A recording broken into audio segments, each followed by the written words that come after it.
The devil's not asking Jesus to do something evil. That's what gets me every time I come back to this passage. The third temptation isn't a temptation toward darkness. It's a temptation toward the right thing, done the wrong way. And if you don't feel the pull of that, if it seems obvious to you why Jesus would say no, then I think you might be reading it too fast, because Satan doesn't show Jesus a torture chamber. He shows Jesus a throne. He shows Jesus exactly what Jesus came to get. And then he says, I can give it to you right now. No cross, no betrayal, no Friday. Just take it.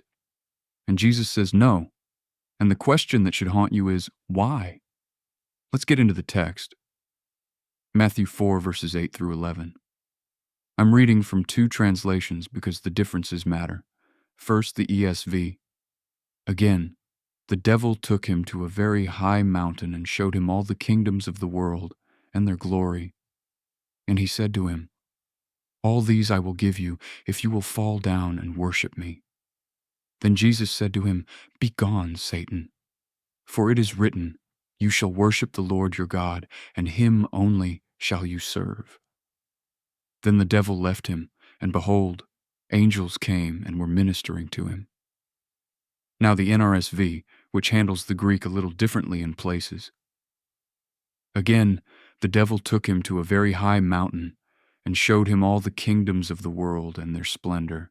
And he said to him, all these I will give you, if you will fall down and worship me. Jesus said to him, away with you, Satan, for it is written, worship the Lord your God and serve only him.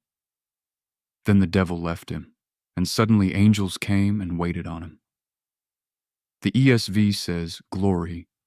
The NRSV sees splendor. Both are translating the Greek word doxa. And that choice, that single word, is going to open up something in this passage that doesn't show up on the surface. Let's get into it. The way most people hear this story, it's a test of loyalty.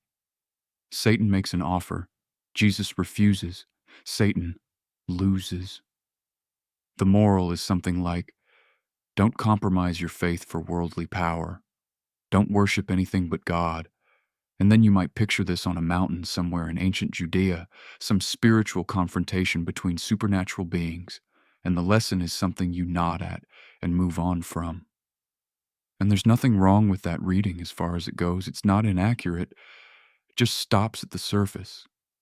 Because if that's all this is, a loyalty test that Jesus easily passes, then the temptation isn't really a temptation. It's a formality. Jesus shows up, Satan throws his best pitch, Jesus quotes Deuteronomy, and the angels arrive with snacks. Easy. But Matthew doesn't write this like it's easy. Matthew builds toward this moment across 3 temptations, each one more sophisticated than the last. The first temptation was about survival. Bread from stones. The second was about spectacle. Jump from the temple, let the angels catch you. And now the third. And if you track the escalation, this one is supposed to be the hardest. And the reason it's the hardest is that it's not offering Jesus something he doesn't want. It's offering Jesus something he deeply, profoundly, absolutely wants, and something he came to earth specifically to accomplish, the kingdoms of the world. All of them. Their glory, their splendor, their doxa, under the lordship of the Son of God. That's the goal. That's literally the mission. And Satan's saying, you can have it right now, today, painlessly. Just bow. The Sunday school version doesn't quite let you feel how real that offer is, because if you sit inside it, if you actually put yourself in that moment, the question isn't, how could Jesus even consider it? The question is, what does it cost him to say no? That's the question worth living with.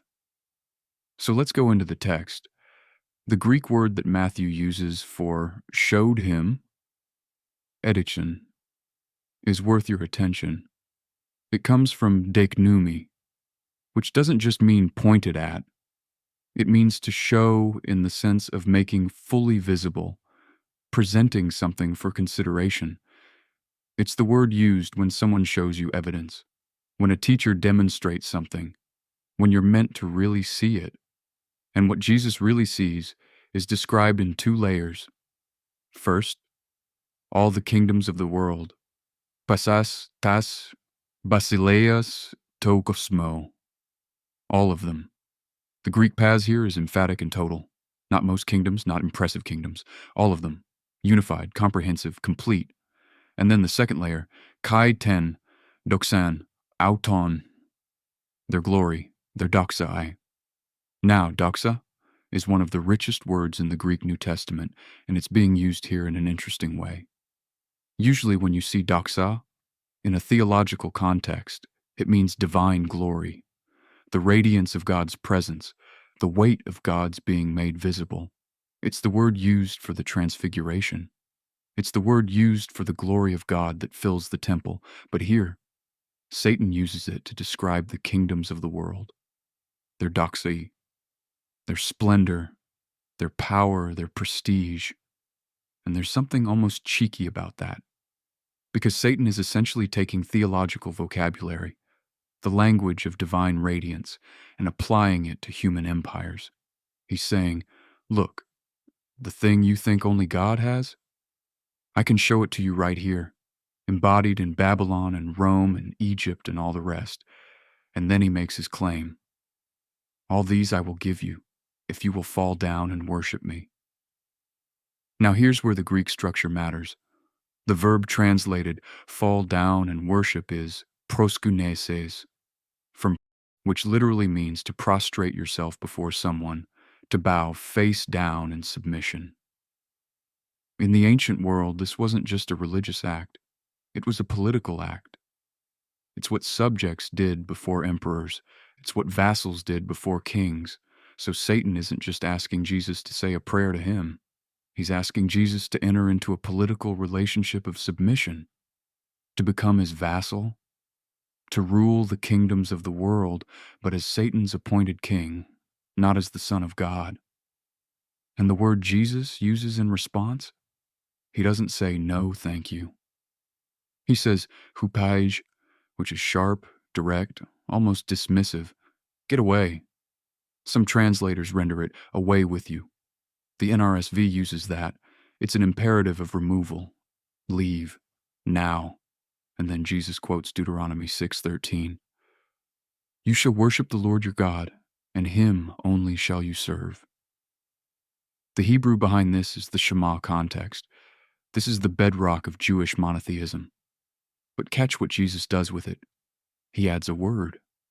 The LXX, the Greek Old Testament, says, him you shall fear and him you shall serve. Jesus quotes it as, him only you shall serve. The word mono, only, alone, exclusively. Jesus adds emphasis to the exclusivity. It's not just that Satan's offer is wrong. It's that the exclusive nature of who Jesus serves makes the offer structurally impossible to accept. He's not saying I'd rather not. He's saying there's no version of reality where I could. And then, immediately, the devil leaves, and the angels come. The Greek word for what the angels do, diakonon, is the word for diakonia, service, ministry, the same root as deacon. And it's in the imperfect tense, which in Greek means ongoing action. They didn't just appear and check in. They stayed and continued to serve him. He said no to the kingdoms, and he got angels, not as compensation, as something else, but we'll get there. So here's where this passage opens up into the whole biblical story. To understand why the third temptation is so theologically loaded, you need to go back to Psalm 2. This is one of the coronation psalms, used when a king of Israel was enthroned, and it has this remarkable line in verse 8, where God speaks to the anointed king and says, ask of me, and I will make the nations your heritage, and the ends of the earth your possession. The nations. The ends of the earth. Sound familiar? What Satan is offering Jesus on that mountain is almost word for word what God promised the Messiah in Psalm 2, the kingdoms of the world, all of them, the Doxa. But in Psalm 2, it comes from the Father, through covenant, through the proper order of things. And what Satan is offering is the same destination, but a completely different path. This is the temptation in its full depth. It's not, do you want this thing that's beneath you? It's, do you want what you were promised through me instead of through God? It's a shortcut, a bypass, a way to get the right outcome without the cost. And you need the cross in view to feel the full weight of that. Because the path Jesus is on, the path he chose by saying, "Hupoj," that path goes through Gethsemane. It goes through a Roman trial. It goes through a hill outside Jerusalem called Golgotha. It goes through public humiliation, abandonment by his disciples, the silence of heaven. Satan isn't offering Jesus sin. He's offering Jesus an escape from suffering. And Jesus says no. Now, Matthew's gospel is in conversation with Jewish messianic expectations throughout, and one of the dominant expectations at the time, documented in sources like the Psalms of Solomon, which circulated in the 1st century, was a Messiah who would come in military and political power, who would drive out the Romans, who would establish the Davidic kingdom by force, who would make Israel great again, if you'll forgive the phrase. That was the popular script for how the Messiah would accomplish the mission. And Satan's offer fits that script almost perfectly. Here's the power. Here's the kingdom. Here's the political reality you want. You can have it today. And Jesus quotes Deuteronomy and walks away. Because the way the kingdom comes in Matthew's gospel is not through seizure, but through sacrifice. Not through the fast road of power, but through the slow road of the cross. And the whole gospel is Matthew showing you what that slow road looks like and why it's the only road that actually gets you where you're going. So where does this land in actual life? Not in ancient Judea. Here. Now. The temptation structure in Matthew 4 maps almost perfectly onto something most people encounter multiple times a week and almost never name. It's the moment when you know the right destination, and someone or something inside yourself offers you a faster route that requires less of you, less patience, less integrity, less willingness to suffer the consequences of doing things the slow, honest way. You know what you want your relationship to look like, and you can get there by having a real, vulnerable, costly conversation. Or you can get there by managing the situation, by being strategic, by giving the other person what they need to hear rather than what's actually true. Same destination, faster road, less cross. You know what kind of work you want to do in the world, and you can get there by years of building something real. Or you can get there by performing the right version of yourself on the platforms that reward performance. Same destination, faster road, less cross. You know what you want your character to look like. Patient, grounded, genuinely free from anxiety. And you can get there by actually sitting with the hard things that form you. Or you can get there by self-managing your image, by curating what other people see, by being technically honest while avoiding the kind of transparency that costs you something. Same destination. Faster road, less cross. The third temptation isn't about worshiping Satan. It's about the deeper logic underneath the offer, that the outcome justifies the bypass, that if where you're going is right, it doesn't matter how you get there. And what Jesus refuses, with one sharp word, hupij, get away from me, is the logic itself, not just the offer, the framework the offer depends on. Because in Jesus' answer, there's this implication. The path is the point. Who you become on the way to the kingdom is not separable from the kingdom. You can't get there by seizing it. You can only get there by it being formed in you through exactly the kind of slow, costly, unglamorous faithfulness that looks nothing like power. The angels come after the refusal, not before, not as a reward, but because the refusal was itself the completion of something. The wilderness is over. Not because Jesus won a game show, but because he remained himself through 3 increasingly sophisticated attacks on his identity and his mission, and he came out the other side still knowing exactly who he was and who he served. That's what the angels are responding to. Not victory, integrity. Here's the question this passage opens that it doesn't close. If Jesus refused the fast road to the right kingdom, what does that mean for how you're trying to build the right thing in your own life? Because most of us are pretty good at identifying the destination, the kind of person we want to be, the kind of relationships we want, the kind of work that matters. We can name those things, we can articulate them. What's harder, much harder, is refusing the version of it that arrives without cost, without the slow forming work, without the cross, small or large, that the real thing requires.